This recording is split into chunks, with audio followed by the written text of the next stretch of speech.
ప్రస్తుతం వర్షాకాలం కావడంతో ఎక్కడ చూసినా కుండపోత వర్షాలే కురుస్తున్నాయి. పైగా వాయుగుండం కావడంతో అతి భారీ వర్షాలు ప్రజలకు ఇబ్బందులుగా మారాయి.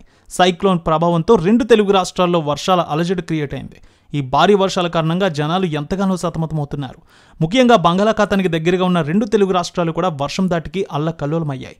ఇక ఎడతెరిపిలేని వర్షాల కారణంగా చాలా చోట్ల ప్రజలు తమ ప్రాణాలను కోల్పోతున్నారు. పలు చోట్ల తీవ్రంగా ఆస్తి నష్టం కూడా జరిగింది. పంట పొలాలు వర్షం దాటికి చెల్లాచెదురయ్యాయి. చాలామంది కూడా వర్షం సునామీలో కొట్టుకుపోతూ తమ ప్రాణాలను పోగొట్టుకున్నారు. ప్రజలు ఖచ్చితంగా చాలా జాగ్రత్తగా ఉండాలంటున్నారు అధికారులు. ఎంత పని ఉన్నా కూడా అస్సలు బయటకు రావద్దంటున్నారు. ఇక 2 తెలుగు రాష్ట్రాల్లో వర్షం దెబ్బకి జనజీవనం అస్తవ్యస్తమైంది. లోతట్టు ప్రాంతాలు ఆగని వర్షపు నీటితో జలమయమయ్యాయి. అలాగే పలు పల్లపు ప్రాంతాల్లో నివాసాల్లో వరద నీరు సునామీలో వచ్చి చేరింది. ఇప్పటి వరకు ఎక్కడా కూడా వరద నీరు రాని ప్రాంతాల్లో కూడా అంత భారీ వరద పోటెత్తింది. అన్ని ప్రాంతాల్లో కూడా భారీ వర్షం పడడంతో లోతట్టు ప్రాంతాల్లో మరింత పెరిగింది నీరు. ఇక ఈ వర్షాల దెబ్బకు ఏపీలో అయితే 9 మంది మరణించారని తెలుస్తోంది. తెలంగాణలో కూడా మరో 9 మంది మరణించారు. నిజంగా చాలా దురదృష్టకరం. తెలుగు రాష్ట్రాల్లో వర్షాల కారణంగా ఇలా ఒకే రోజు 18 మంది చనిపోయారంటే ఇది మామూలు విషయం కాదు. గతంలో ఒకే రోజు ఇంతమంది మరణించలేదని చెప్తున్నారు అధికారులు. ఒకే ఏడాది ఒకే రోజున 18 మంది చనిపోవడం బాధాకరం. అయితే రాబోయే 24 గంటలు కూడా భారీ నుంచి అతి భారీ వర్షాలు పడే అవకాశం ఉంది. ఏపీ, తెలంగాణ 2 ప్రాంతాల్లో కూడా పలు జిల్లాలకు రెడ్ అలర్ట్ ప్రకటించారు. జాగ్రత్తగా ఉండాలంటున్నారు అధికారులు.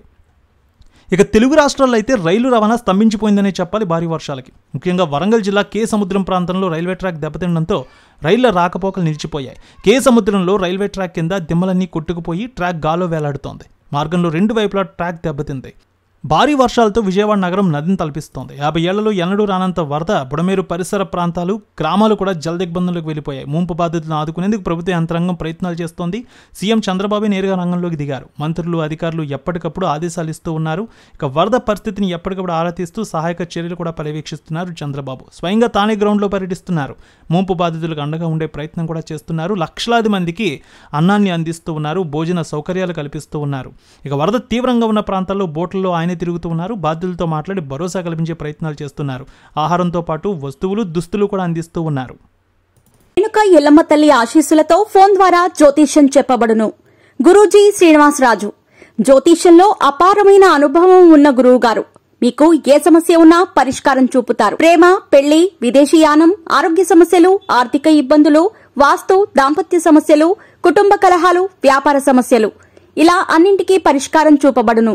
మీరు ఫోన్ ద్వారా లేదా వాట్సాప్ ద్వారా గురూజీని కాంటాక్ట్ అవ్వచ్చు. మీ డేట్ ఆఫ్ బర్త్, మీ ఫోటో బట్టి జ్యోతిష్యం చెప్పబడును. మీరు ఎక్కడెక్కడో జ్యోతిష్యం చేపించుకుని నిరాశలో ఉన్నారా? ఒకసారి ఈ గురువు గారిని సంప్రదించండి. మీ సమస్యకు పరిష్కారం పొందండి. Cell number 709888851111.